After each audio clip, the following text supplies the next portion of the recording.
Alrighty, gamers and gamettes, what is going on? My name is Tanek127 and welcome back to another video. And guys, in today's video, I'm going to be giving you my full-on beginner's guide for Palworld. Now, this isn't going to be some expert pro guide, you know, just some starter tips and tricks that I've been learning with the game since I've been playing. Remember, if you are new here to this channel and you want more Palworld-like content, like today's video, you're new here, subscribe, and like I said before, let's go ahead and get on into it. So, if you don't know, Palworld is a survival RPG game with creature catching elements.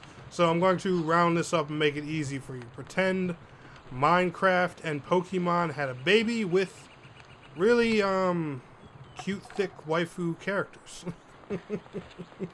Needless to say. But anyway, if you've played either of those games, Pokemon or Minecraft, and bonus points for you if you've played both, a lot of those elements transfer well into this game. So first and foremost, when you start up Palworld, the first thing it's going to ask you to do is to create a server and create a character. Now, I'm not going to go back on those screens, on that screen per se, but I just want you to know that browse through those server options and difficulty options carefully, because there's a lot of things you can turn off and on that could make the game much simpler for you, a lot easier, make things more convenient, or even make things more challenging if that's, you know, the kind of experience you want. Another one thing I want you to also keep in mind is your characters are locked to that specific server.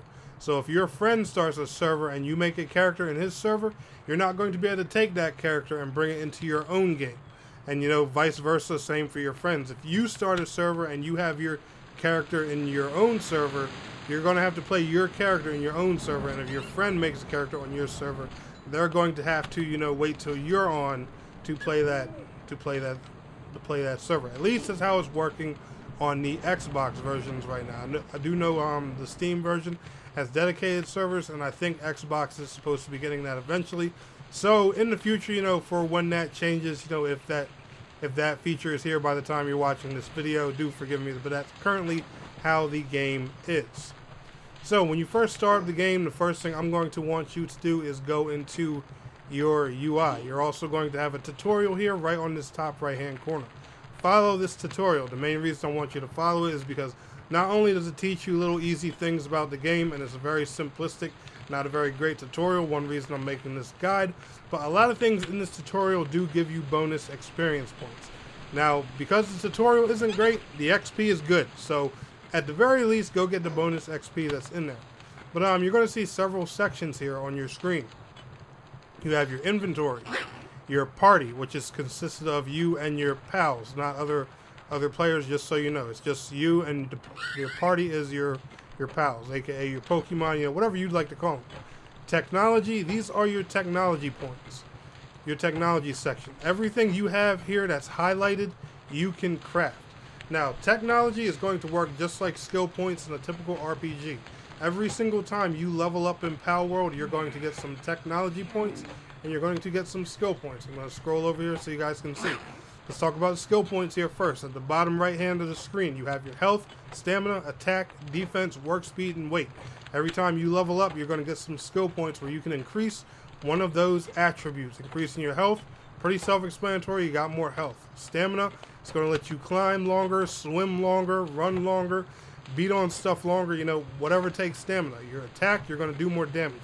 Defense, you're going to take less damage. Your work speed, that's how fast you can craft and build things. And your weight is how much you can carry before your character slows down. If you go over your weight limit, you are stuck walking and you cannot jump. You can't climb or anything. So make sure you do not go above your weight limit, especially if you are far away from your base. Now, like I was saying before, your technology points. Every time you level up, you're going to get technology points. Your technology points are points that let you craft certain items. Not only do these items require materials, but you also have to unlock them via technology points. These work just like the skill points I was showing you guys for your stats. If you want to be able to unlock a certain thing and craft it, you need a certain amount of technology points. So, for example, once I hit level 8, let's say the crusher right here is going to cost me 3 technology points. I need to use 3 points so I can unlock the crusher, and then I can build the crusher using wood, stone, and palladium fragments.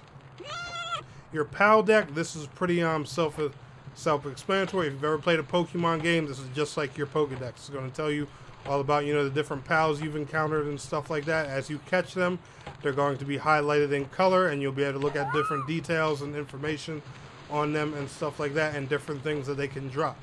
One thing I do want to say about this game, and you know what's a joking meme about it, do not be afraid to kill PALs. Yes, I understand they are animal-like, I understand they are cute, but at the end of the day, they drop materials.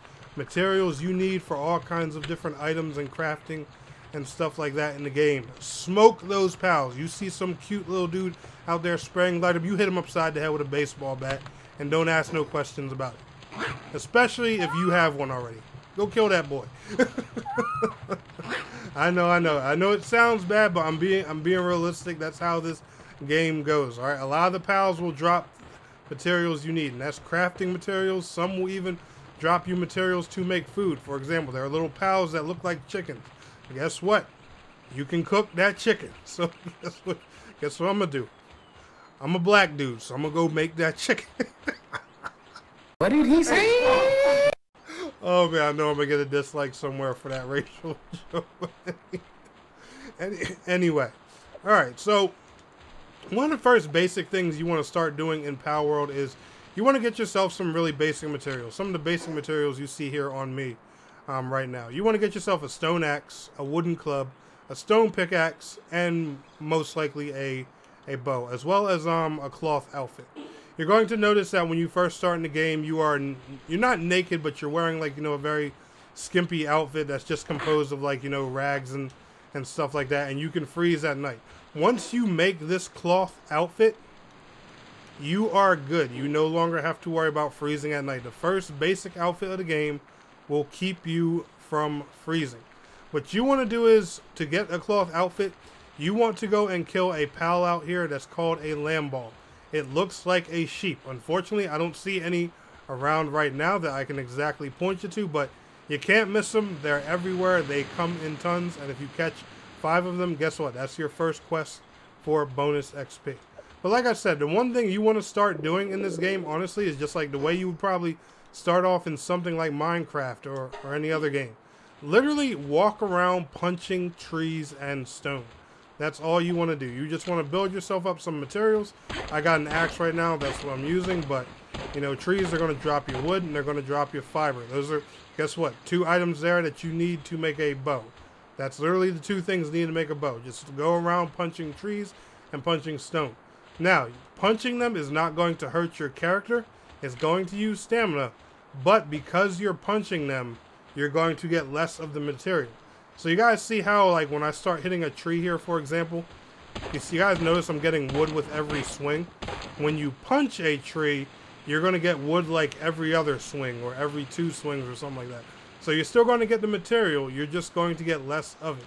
And that's one cool thing I appreciate about Palworld, is because, you know, you literally just start from nothing. It shows you how to start from nothing and just, you know, and build up your things from there. Now, one of the second most important items you're going to need in Palworld is called PAL Spears. These are easy and very simple to make. You can literally unlock them very early once you start the game. When you start the game off, you already have, I want to say, 8 or 12 technology points. PAL Spears are right here. These are what you need to catch PALs and, you know, to bring them in, build your base, have animals around, and all that fun stuff. It's real simple.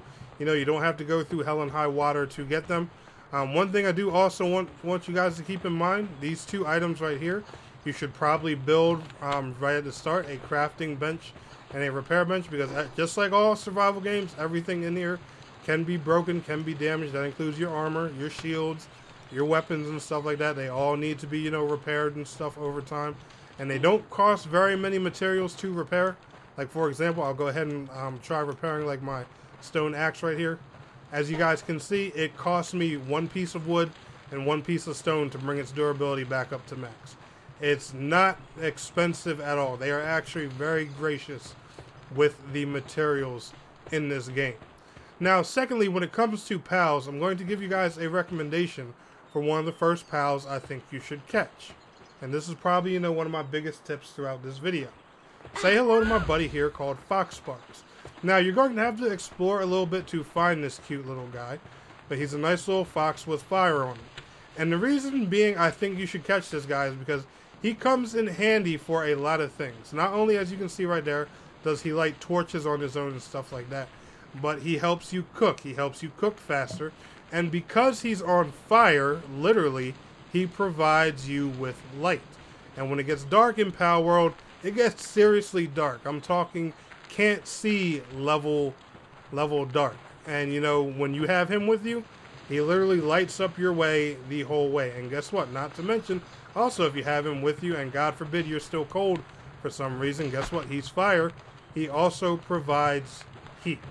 So, you know, he's a win-win pal. He can help you make food. He gives you light, you know.